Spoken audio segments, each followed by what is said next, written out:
I have a lot of friends who are moms or coworkers that were moms, and they would call off and say, I just couldn't find anybody to take care of my son, or I couldn't find anybody to watch him. When I was a kid, I was basically outside of the house for 12 hours a day and I came back to eat. Yeah. I went to my friends' house, my neighbors' houses, family members' houses. My mom didn't have to be present all the time. And I feel like now the pressure's on moms to be present 24/7. They don't have affordable daycare, affordable babysitters. There's just a lot more pressure on them to be there all the time. With their current career and education goals, that's impossible. When you all graduate, you're going to apply for a job.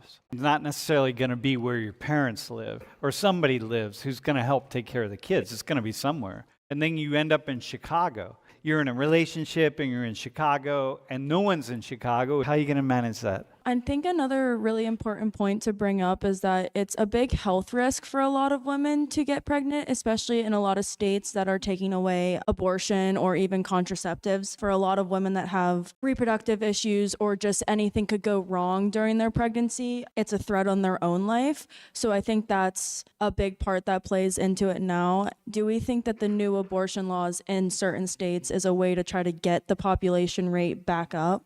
No, that's not what's behind it. The movement against abortion, it's just a rubber band, you know. It stretches so far this way and it's just going to stretch back. It's purely religious, ethical, moral.